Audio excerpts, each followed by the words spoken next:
Visit করা দরকার। সেই মাঠগুলো ভিজিট করে যেখানে দখল অবস্থায় রয়েছে সেগুলোকে দখলমুক্ত করা, যেখানে সংস্কার করা দরকার রয়েছে সেগুলোকে সংস্কার করা।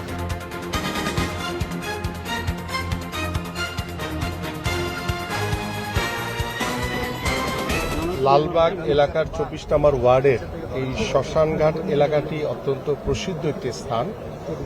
এবং এই জায়গাতে আমাদের মাননীয় প্রধানমন্ত্রী গতকালকের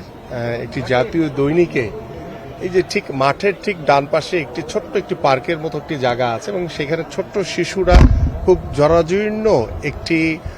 মাঠের মতো একটি জায়গাতে তারা খেলাধুলা করছিল। মাঠের অবস্থাটি আসলে আমরা নিজেরাই এখন এসে সরজমিনে দেখলাম এবং সেই ছবিটি যখন পত্রিকায় আমাদের মাননীয় প্রধানমন্ত্রী দেখেছেন, দেখা মাত্রই তিনি এটা ছবি তুলে আমার কাছে পাঠিয়েছেন এবং আমাদের যে সংসদ সদস্য রয়েছে তাকে বিষয়টা অবগত করেছেন এবং তাৎক্ষণিকভাবে আমাদেরকে যেহেতু একটু আমরা রাতের বেলা জেনেছি, যার কারণে আমরা আজকে সকালবেলা এখানে এসেছি এবং আমাদের মাননীয় প্রধানমন্ত্রী মানে খেলার মাঠ বা বাচ্চাদের বা আমাদের ঢাকা মহানগরী সহ সারা বাংলাদেশের মাঠগুলোকে সংরক্ষণ করার জন্য ইতিমধ্যে আমাদেরকে নির্দেশনা দিয়েছেন। একটি প্রধানমন্ত্রীর কার্যালয় থেকে একটি কমিটিও করে দেওয়া হয়েছে এবং সেখানে আমাদের আরও স্থানীয় সরকার প্রতিমন্ত্রী, আমাদের গৃহায়ণ প্রতিমন্ত্রী সহ আমাদের সচিব পর্যায়ের একটি উচ্চতর একটি কমিটি করা হয়েছে এবং আমরা এরকম ছোট ছোট জায়গাগুলো থেকে শুরু করে আমরা ঢাকা মহানগরীতে এবং সারা বাংলাদেশের বিভিন্ন গ্রামীণ জনপদে আমরা বিশেষ করে ঢাকা মহানগরীতে 2টি বা 3টি ওয়ার্ডের মাঝখানে একটি বড় আকারের 2 থেকে 3 বিঘা জায়গা বা 3 থেকে 4 বিঘা জায়গা পেয়ে আমরা এই ধরনের মাঠের একটি ব্যবস্থা করতে চাই। পাশাপাশি আপনারা জানেন যে ফুটসাল অত্যন্ত জনপ্রিয় একটি খেলা এবং সেই ফুটসাল বিশেষ করে আমাদের যে জেনজি প্রজন্ম, যারা ইয়াং প্রজন্ম যারা রয়েছে, এই খেলাটি অত্যন্ত পছন্দ করে এবং আমরা সেটি আমাদের লক্ষ্য রয়েছে যে প্রত্যেকটি ওয়ার্ডে ঢাকা মহানগরীর আমরা যাতে ছোট ছোট আকারে যাতে ফুটসালের গ্রাউন্ড তৈরি করতে পারি, যাতে আমাদের জেনজি প্রজন্ম যাতে তারা সুন্দরভাবে সেখানে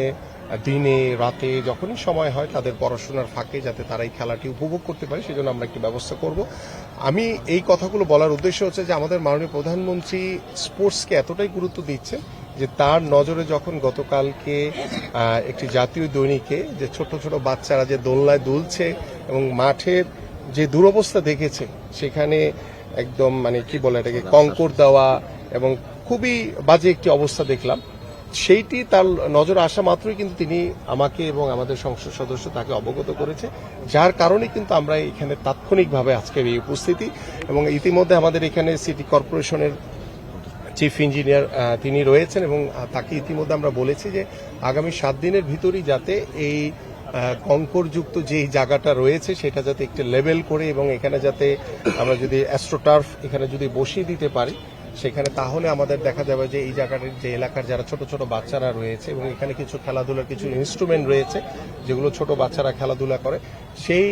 ইনস্ট্রুমেন্টগুলো পরিবর্তন করে দিয়ে সুন্দরভাবে আমরা যাতে আগামী 7 দিনের ভিতরেই যাতে এটিকে সমাপ্ত করতে পারি সে বিষয়ে ইতিমধ্যে নির্দেশনা দেওয়া হয়েছে ইনশাআল্লাহ। সো আমরা আশা করি যে আগামী 7 দিন পরে এসে আমরা এই জায়গাটিকে আমরা একটি নতুন রূপে দেখতে পাবো এবং আমরা বিশ্বাস করি যে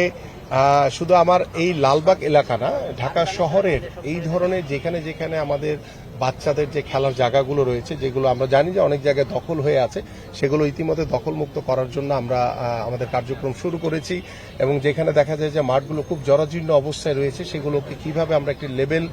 তৈরি করে যাতে একটু বাচ্চাদের খেলার জন্য উপযোগী করে দিতে পারি, বাচ্চারা যাতে খেলাধুলা করতে পারে, সেই ব্যবস্থাগুলো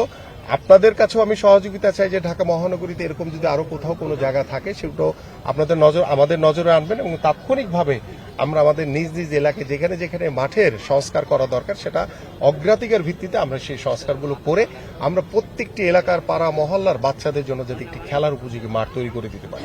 মন্ত্রী মহোদয় ছিলেন যে আপনি গণমাধ্যমে দেখার পর আপনি এসেছেন,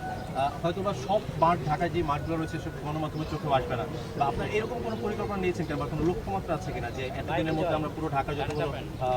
দখলকৃত মাঠগুলো আপনারা উদ্ধার করবেন? আমরা ইতিমধ্যে আমি বলেছি যে আমাদের প্রধানমন্ত্রীর কার্যালয় থেকে একটি উচ্চতর কমিটি করে দেওয়া হয়েছে, সেখানে আমাদের 3 জন মন্ত্রী রয়েছে, আমরা আমাদের সচিব পর্যায়ে প্রায় 10 থেকে 12 জন সচিব রয়েছেন। আমরা ঢাকা মহানগরীতে ইতিমধ্যে আমরা আমাদের সচিব লেভেলের যারা রয়েছেন তাদের নেতৃত্বে ঢাকা মহানগরীর বিভিন্ন স্পট ইতিমধ্যে তারা ভিজিট করেছে এবং আনুষ্ঠানিকভাবে আমি সহ আমাদের মাননীয় মন্ত্রী যারা রয়েছে তারা সহ সচিববৃন্দ সহ আমরা আগামীতে কয়েকদিনের ভিতরেই আমরা আশা করছি যে 10 তারিখের পরপরই একটি সময়ে আমরা ঢাকা মহানগরীর উত্তর এবং দক্ষিণে যেখানে যেখানে মাঠ ভিজিট করা দরকার সেই মাঠগুলো ভিজিট করে যেখানে দখল অবস্থায় রয়েছে সেগুলোকে দখলমুক্ত করা, যেখানে সংস্কার করা দরকার রয়েছে সেগুলোকে সংস্কার করা, সার্বিক বিষয় নিয়ে ইতিমধ্যে আমাদের কার্যক্রম চলমান রয়েছে। সো যেহেতু আমরা মাত্র শুরু করেছি, সো এটা কোনো নির্ধারিত কোনো টাইম নেই, এটা সময় লাগবে, বাট আমরা একটি একটি করে আমরা কাজগুলো শেষ করতে চাই। সেই ক্ষেত্রে আপনাদের গণমাধ্যম যারা রয়েছেন তাদেরও সহযোগিতা চাই এবং প্রত্যেকটা এলাকার যারা সাধারণ মানুষ রয়েছে, যেমন এইখানে যে বিষয়টি আমাদের মাননীয় প্রধানমন্ত্রী নজরে আসার কারণে কিন্তু আমরা বিষয়গুলো অবগত হয়েছি। সো তিনি পত্রিকার মাধ্যমে জেনে তাৎক্ষণিকভাবে যে নির্দেশনা দিয়েছেন, আমরা বিশ্বাস করি যে আমার প্রত্যেকটি এলাকার সাধারণ মানুষ যারা রয়েছে আপনারাও যদি আমার কাছে অবগত করেন বা আপনাদের স্থানীয় সংসদ সদস্য যারা রয়েছে তাদের কাছে অবগত করেন বা আমার কাছে যে কোনো মাধ্যমে যদি পৌঁছান, আমি তাৎক্ষণিকভাবে আমাদের স্থানীয় যিনি সংসদ সদস্য এবং আমাদের যে 2 সিটি কর্পোরেশন রয়েছে তাদের সহযোগিতা নিয়ে ঢাকা মহানগরীর মাঠগুলোকে সংস্কার করার জন্য, মাঠগুলোকে উন্মুক্ত করে দেওয়ার জন্য আমরা বদ্ধপরিকর এবং সর্বোচ্চভাবে আমরা অগ্রাধিকার দিয়ে এই কাজগুলো সম্পন্ন করতে চাই। আরেকটি বিষয় আমি একটু উল্লেখ করি যে কিছু কিছু জায়গায় আমি দেখেছি যে অনেকেই বোধহয় স্থানীয়ভাবে বিভিন্ন কিছুর মাধ্যমে মানে দেখা যায় যে এই খেলার মাঠগুলোকে অনেক সময় বন্ধ করে রাখে। সো আমরা সেই জায়গাগুলো উন্মুক্ত করে দিতে চাই এবং আজকের পরে আমি ইতিমধ্যে বলেছি যে এলাকার যে মাঠগুলো রয়েছে এখানে কোনো কিছু বাধা থাকবে না। এই মাঠগুলো সবাই নিয়মের ভিতরে থেকে এই এলাকার প্রত্যেকটি বাচ্চা থেকে শুরু করে সকল পর্যায়ের তরুণ যুবক যারা মাঠগুলো ব্যবহার করতে চায়, খেলতে চায়, সেগুলো যাতে তারা খেলার সেই সুযোগ পায় সেটা নিশ্চিত করা। পাশাপাশি যেহেতু এগুলো সিটি কর্পোরেশন দ্বারা নিয়ন্ত্রিত, সিটি কর্পোরেশনকে বলেছি যে বাচ্চারা খেলবে, মাঠ নষ্ট হলে সেটা যাতে তাৎক্ষণিকভাবে যাতে সেটা রিপেয়ার করে যাতে সেই আগের রূপে যাতে ফিরে আনতে পারে সেই ব্যবস্থাও যাতে সিটি কর্পোরেশনের পক্ষ থেকে সার্বিক সহযোগিতা সুযোগ সুবিধা থাকে সেটাও যাতে সিটি কর্পোরেশন নিশ্চিত করে। আমি দৈনিক যুগান্তরের সেটা হচ্ছে যে আগামী বছর থেকে তো খেলাধুলা বাধ্যতামূলক হচ্ছে ইনশাআল্লাহ এবং খেলার উপযুক্ত মাঠ দরকার। আমরা দেখেছি যে বিগত সরকারের আমলে কিছু মাঠ দখল করে সেখানে ট্রাক স্টেশন করেছে। আমি এক্সাম্পল দিতে পারি, সেটা হচ্ছে গাবতলীর মাঠ। অলরেডি গাবতলীর মাঠের বিষয়ে ইতিমধ্যে আমি নির্দেশনা দিয়েছি এবং আমি নিজে ভিজিট করব এবং সেই মাঠগুলো শুধু গাবতলীর মাঠ না, ঢাকা শহরে যদি আরও এরকম কোনো মাঠ থাকে যেগুলো দখল করা হয়েছে সেগুলোকে দখলমুক্ত করার জন্য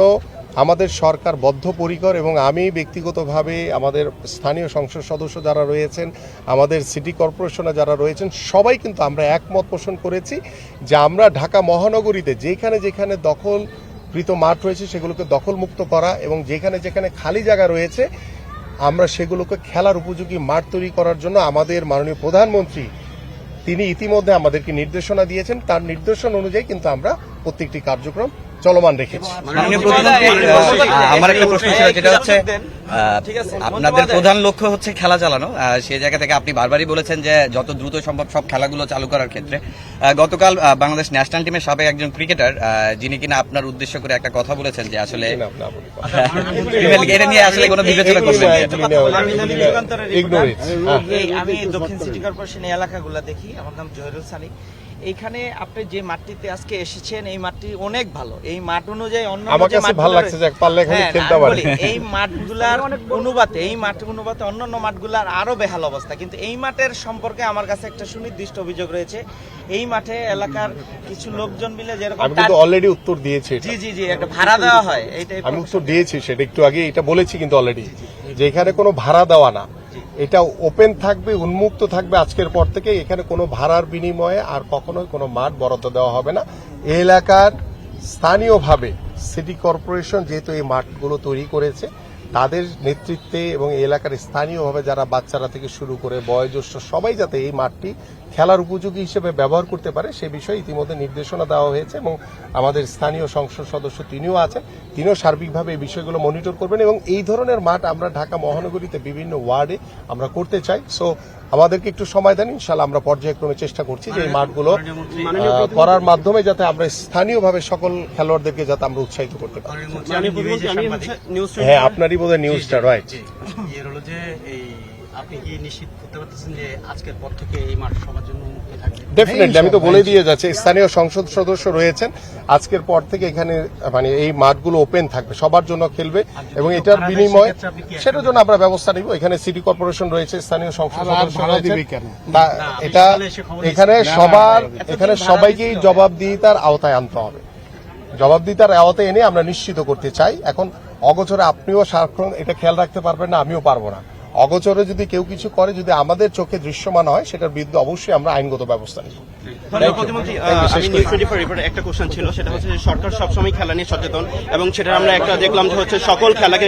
বেতন কাঠামোর আওতায় এনেছে এবং সেটা তার প্রমাণ দেয়। এখন কথা হচ্ছে যে শুটিং ফেডারেশনের যে অনিয়ম অব্যবস্থাপনা, সেটা নিয়ে কি আপনার কতটুকু ভাই, কনসার্ন? দ্রুত সময়ের ভিতরে শুটিং ফেডারেশন নিয়ে আমরা কাজ শুরু করছি, সো দ্যাট একটু ধৈর্য ধরেন। আমরা শুটিং ফেডারেশন না, আপনারা জানেন যে সারা বাংলাদেশে আমরা ইতিমধ্যে জেলা ক্রীড়া সংস্থা, উপজেলা ক্রীড়া সংস্থা এবং আমাদের বিভাগীয় ক্রীড়া সংস্থাগুলো ভেঙে দিয়ে আমরা অ্যাডহক কমিটি তৈরি করার মাধ্যমে আমরা 3 মাসের ভিতরে আমরা নির্বাচন নিশ্চিত করব। ইনশাআল্লাহ নির্বাচিত কমিটি পরবর্তীতে প্রত্যেকটি জেলায়, বিভাগে, উপজেলায় খেলা চালাবে। পাশাপাশি আমাদের যে 51টি ফেডারেশন রয়েছে সেখানেও অ্যাডহক কমিটি রয়েছে, বাট অ্যাডহক কমিটির মেয়াদ উত্তীর্ণ হয়ে গেছে অনেক আগে। বাট আমরা একদম নিচু লেভেল থেকে, মানে আমরা একদম তৃণমূল থেকে শুরু করে আমরা উপরের দিকে আমাদের যে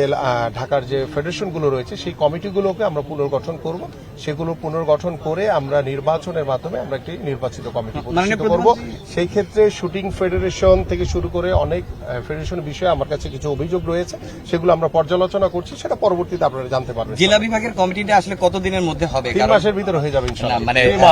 অ্যাডহক কমিটিটা কতদিনের মধ্যে? অ্যাডহক কমিটি অলরেডি আসা শুরু হয়ে গেছে, আমরা সেগুলো অনুমোদন দিয়ে দেবো।